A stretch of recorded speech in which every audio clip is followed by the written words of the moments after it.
ഇന്നത്തെ editorial analysis നോക്കാം. Vital intervention എന്ന തലക്കെട്ടോടുകൂടിയാണ് ഇന്നത്തെ editorial. Supreme court must do everything possible to curb the propagation of hate സ്പീച്ചുമായി ബന്ധപ്പെട്ട വിദ്വേഷ പ്രസംഗവുമായി ബന്ധപ്പെട്ട കാര്യമാണ് പറയുന്നത്. അപ്പോൾ ഇങ്ങനെയുള്ള സ്പീച്ചുകൾ വളരെയധികം ഒരു കമ്മ്യൂണൽ ഹാർമണിയെ എഫക്റ്റ് ചെയ്യുന്ന, ഹാർമോണിയസ് ആയിട്ടുള്ള നമ്മുടെ റിലീജിയസ് ആയിട്ടുള്ള നമ്മുടെ സെക്യുലറിസ്റ്റിക് ആയിട്ടുള്ള വാല്യൂസിനെ വളരെയധികം ടാർണിഷ് ചെയ്യുക അല്ലെങ്കിൽ നശിപ്പിക്കുന്ന ഒരു രീതിയാണ് ഈ പറഞ്ഞ ഹെയ്റ്റ് സ്പീച്ചിനുള്ളത്. അതുകൊണ്ട് ആര് തന്നെയും ഹെയ്റ്റ് സ്പീച്ച് വിദ്വേഷ പ്രസംഗങ്ങളിൽ ഏർപ്പെടാനോ അല്ലെങ്കിൽ അത് കാരണം ഒരു വയലൻസ് ഉണ്ടാവാനോ പാടില്ലാത്തതാണ്. നമ്മൾ ഓരോരുത്തരും ശ്രദ്ധിക്കേണ്ടതാണ്. അതുപോലെ തന്നെ ഈ റിലീജിയസ് ലീഡേഴ്സ്, അതുപോലെ തന്നെ പൊളിറ്റിക്കൽ ലീഡേഴ്സ് ഒന്നും ഈ പറഞ്ഞ ഒഫൻസീവായിട്ടുള്ള സ്പീച്ചുകൾ പാടില്ല എന്നാണ് പറയുന്നത്. ഇതിൽ സുപ്രീം കോടതിൻ്റെ ഒരു ഇൻ്റർവെൻഷൻ വന്നിരിക്കുകയാണ്.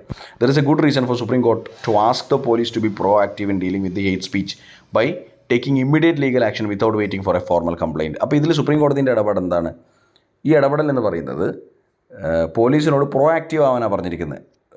കാര്യക്ഷമമായിട്ട് ഇത് ഈ കാര്യത്തിൽ വർക്ക് ചെയ്യാനാണ് പറഞ്ഞിരിക്കുന്നത്. എങ്ങനെ? ലീഗലായിട്ടുള്ള കംപ്ലയിൻറ്റിന് മുമ്പേ തന്നെ എന്താണ് സ്വമേധയാ കേസെടുക്കാനുള്ള ഒരു പ്രൊവിഷൻ ഉപയോഗിക്കണം എന്നാണ് സുപ്രീം കോടതി പറഞ്ഞിരിക്കുന്നത്. അതാണ് സുപ്രീം കോടതി ഇൻ്റർവെൻഷൻ.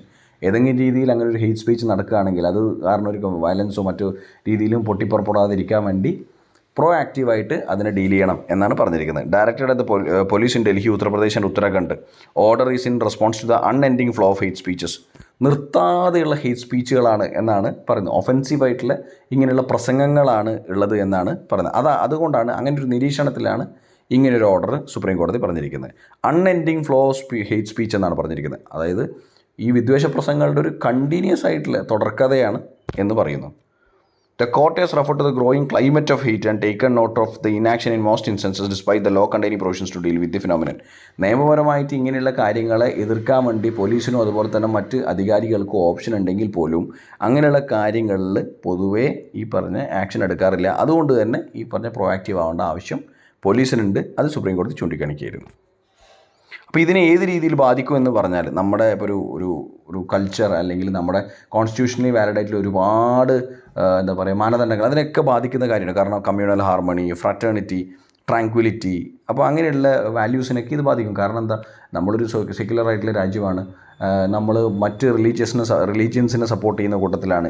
എല്ലാവരും ഈക്വലി സപ്പോർട്ട് ചെയ്യും, പ്രൊമോട്ട് ചെയ്യുന്ന ഒരു രാജ്യത്ത്, സെക്യുലർ ആയിട്ടുള്ള രാജ്യത്ത് ഒരു മതവിഭാഗം മറ്റൊരു മതവിഭാഗത്തിനെക്കുറിച്ച് ഒഫൻസീവായിട്ട് പ്രസംഗിച്ചാൽ, മറ്റു രീതിയിൽ ഹിന്ദി പ്രസംഗിച്ച് കഴിഞ്ഞാൽ അത് എന്തിനെ ഡിസ്റപ്റ്റ് ചെയ്യും? ഒരു കമ്മ്യൂണൽ ആയിട്ടുള്ള ഹാർമണീനെ, അതൊരു സെക്യുലർ ഫാബ്രിക്കിനെ തീർച്ചയായും എഫക്റ്റ് ചെയ്യുന്നൊരു കാര്യമാണ്. അതൊരു കാരണവശാലും അനുവദിക്കാൻ പാടില്ല എന്നാണ് പറയുന്നത്. Intervention by the highest court has become necessary in the light of some controversial religious leaders getting away lightly after making unacceptable comments, some of them tinged with genocidal tenor.